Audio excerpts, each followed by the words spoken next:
person. But let me ask you a different question. President Obama is in China, and you yourself have said that the relationship between the United States and China is largely patterned around trade flows, and it's not about credit and debt, but about trade. And so obviously trade is very important, and you see it in the market when you go into the market in the United States. But despite the depth of that trade relationship, we find that there are trade tensions all the time. There have been tensions about steel, there have been tensions about Chinese tires, and I know that this matter has come up in the talks of President Obama in Beijing. And so, you also hear all the time accusations about China practicing deliberately low wages and a low valuation of the yuan, with the result that it gets an advantage, and therefore it is selling too much to the United States, and therefore getting an unfair advantage. Now, we know that the future will require lower consumption by the Americans and higher consumption by the Chinese. That is going to be essential in future. The standard of living has to go up in China, and overconsumption in the United States will have to come down. But talk to me a bit about this trade tensions between the two countries. How do you see these tensions developing? Are they going to ease, let us say, in the next 5-year time frame? Actually, trade is the main area, one of the main areas of cooperation between the two countries. As I said before, previously, that the two countries becoming second largest trade partner for each other, and still increasing. You see, we were told that some European colleagues think trade tension is normal between states. Before that, they are getting interdependent. But of course, I think for two governments, they try to avoid these trade tensions. Actually, trade tensions, actually, this is due to the different approach of dealing with trade of two countries. Because actually, for U.S. government, and especially for U.S. media, they are claiming that China has a surplus, large surplus each year of trade, and the U.S. has deficit.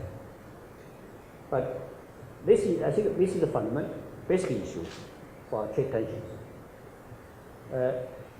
For this surplus or deficit, that is actually due to not only real trade, but due to that a number of U.S. companies, they opened branches or they moved production to the coastal state of China, produce or processing some goods. So actually, for over the past years, many of the Chinese factories, they are just doing processing or assembly of these products. They're not making real products.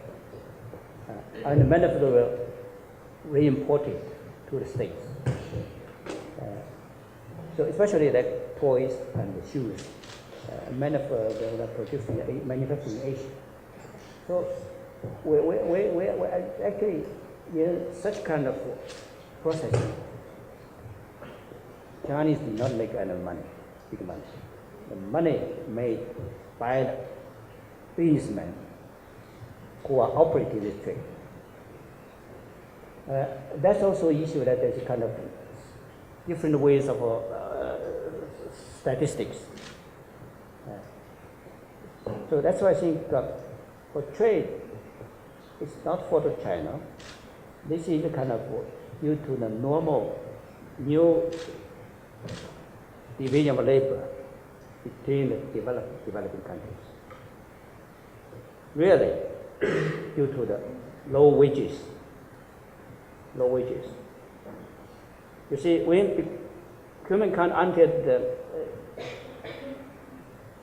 1980s and the 1990s, they found that it's too expensive to manufacture some goods in the States. That's why they moved factory to Asia. You see, if you're going back to read the Capital, written by Karl Marx, the most We don't read such books in America. No. Only surplus value you produce by an entrepreneur is from the low wages, not from the cost of the material. Cost of material, almost same all over the world. Even in China, in the States, almost same. Because you can buy it from international market, but you cannot buy a labor from international market. You can only use the labor. Go to a developing country to use the cheap labor. So this is the kind of you use Karl Marx term. This is kind of exploitation by the capitalist entrepreneurs against the poor people of developing countries. Then come to I must come a second question: why they maintain low wages and low evaluation of dollar? Of the yuan. I think wages is determined not controlled and monopolized by the government. The wages are determined by a number of factors, by society, by a country. You go there for many developing countries, they due to their level of economic development, they cannot afford for any higher wages. And for higher wages, the government will become bankrupt. Well, first, you have to pay your officials. So, low wages not only for the peasants, for the farmers, for the workers, for the entire population. Even for Chinese, I think we still, my wages are much lower than yours. Even yours for Pakistan. Yes, but if you are being exploited by the United States, I must say that you are making a lot of money out of that exploitation. Because you've got $1 trillion in this pocket and $1 trillion in the other pocket. That's a lot of $1 trillion that you have earned out of that exploitation. So you should be happy at the exploitation. No, I think that's why we know that even due to this opening up the forum to Chinese entrepreneurs of the country, government did not make any money. But opening up to absorb so many foreign investment, foreign direct investment, that helped to improve Chinese economy, helped to improve employment, helped to improve the level of our production. So they are the other benefits. So actually, economic development of a country is the benefit not mainly focus on money, what amount of money you make. It's on other aspects.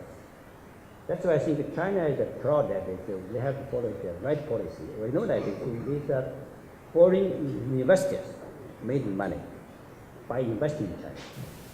Yeah, but let's continue to talk about money. But we also benefit. You see, that when they are exploiting us, we also benefit from their exploitation. I think now we have improved our industry. That's why China is now still in the process of industrialization and urbanization. But our industry improved due to these foreign investments. Let's talk a bit more about money. I'm not good at that one. I know, but you have $2 trillion of US Treasury bills in your pocket. And it just so happens that the value of the US dollar is deteriorating. The US dollar has collapsed by 15% just in 1 year. And so the value of your treasury bills is going down. And I want to know, because the Chinese think very carefully and in the long term, how are you going to deal with this problem of a depreciating dollar? Are you going to try to get rid of the dollar and to start putting more money into euros?